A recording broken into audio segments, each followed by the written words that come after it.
सियाराम सत्संगी भाइयों और बहनों, नित्य ज्योतिष और वास्तुशास्त्र की नई जानकारी देने के क्रम में आज पुनः वास्तुशास्त्र आधारित कुछ बेहद जरूरी जानकारी जिसे हर एक व्यक्ति को पता होना चाहिए और हो सके उतना पालन करें ताकि आपके जीवन में खुशहाली और वैभव बना रहे। तो जानने का प्रयास करते हैं। वास्तुशास्त्र अनुसार कोई भी व्यक्ति को कभी भी अपनी पत्नी के गहने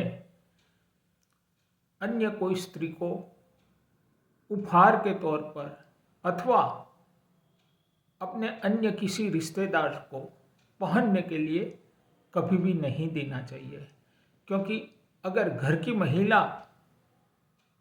ऐसा कार्य करती है तो गहने के साथ व आभूषण के साथ साथ वो महिला अपना भाग्य भी देने वाले व्यक्ति को, अर्थात जो महिला ने अपने आभूषण अपने कोई नज़दीकी रिश्तेदार को ही दिया है, पर उसके साथ वो महिला अपने घर का अर्थात अपने ससुराल का भाग्य भी वो गहने के साथ वह दूसरी औरत या दूसरी महिला को वो दे रही है, ऐसा माना जाता है। क्योंकि लक्ष्मी माँ को गहने अत्यंत पवित्र और अत्यंत प्रसन्न होते हैं और घर की महिला जो मुख्य महिला है वह खुद एक घर की लक्ष्मी है।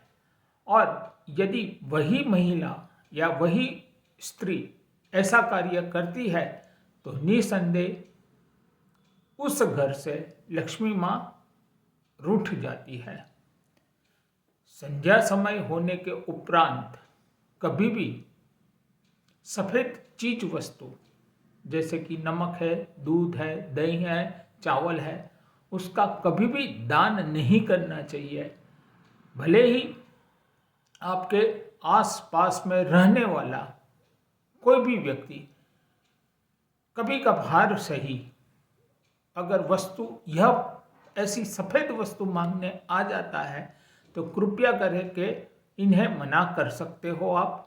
यदि आपने मना करने की जगह पर उनकी मदद कर दी तो निसंदेह आपने मदद नहीं की है, आपने आपका भाग्य उसे दे दिया है, ऐसा वास्तुशास्त्र अनुसार माना जाता है। तो कृपया करके संध्या समय में यह पदार्थ देने का प्रसंग अगर जीवन में होता है तो सावधानी से बरते और हो सके तो उसे टाल दे। ठीक उसी प्रकार प्रत्येक व्यक्ति के घर में झाड़ू रहती है और हम सभी मानते हैं कि झाड़ू के अंदर माँ लक्ष्मी का वास होता है। तो कभी भी अपने घर की झाड़ू अन्य किसी को भी उपयोग करने के लिए भी नहीं दे। अगर आपके घर की झाड़ू पुरानी हो चुकी है, टूटी है, तो उसे बहते हुए जल में विसर्जित कर सकते हो आप कभी भी, पर कृपया करके किसी को दान मत करें या दे नहीं, या कहीं और ऐसी झाड़ू को रखे नहीं। और हो सके तो झाड़ू हमेशा संभाल कर रखे, किसी को दिखाई नहीं दे। घर में आने वाले जो भी व्यक्ति है तो ऐसा करने से ऐसा करना चाहिए, झाड़ू का मान और सम्मान हमेशा करना चाहिए। ठीक उसी प्रकार आप अपने शक्ति और सामर्थ्य अनुसार जो कुछ भी कमाई करते हो सके तो उस कमाई में से थोड़ा हिस्सा आप अपनी पत्नी को सदैव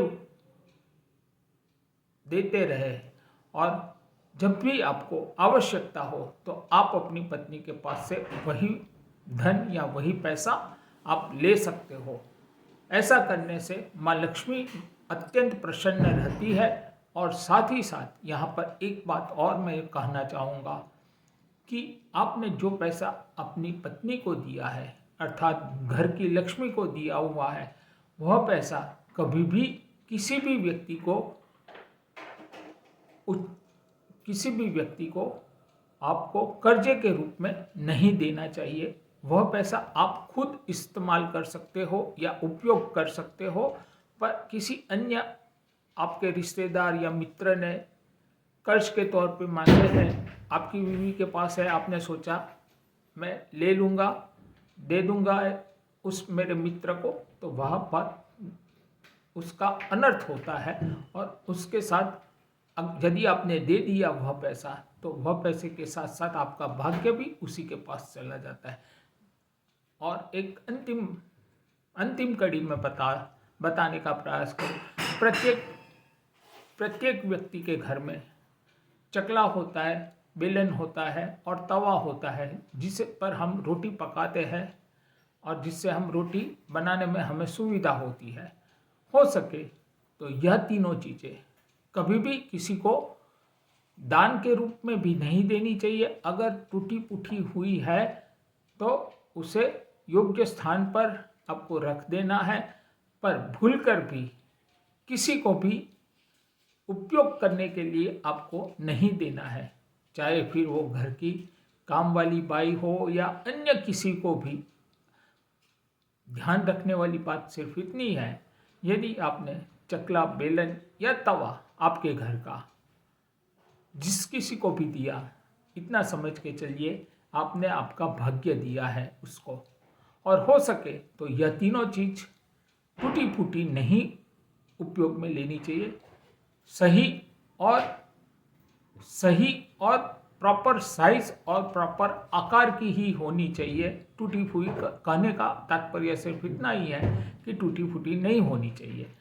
यह 4-5 नियम का यदि कोई भी व्यक्ति अपने जीवन में पालन करता है तो निसंदेह माँ लक्ष्मी के आशीर्वाद उस व्यक्ति को मिलते हैं और साथ ही साथ आपका घर का वास्तुशास्त्र भी सही रहता है। धन्यवाद। जय श्री राम।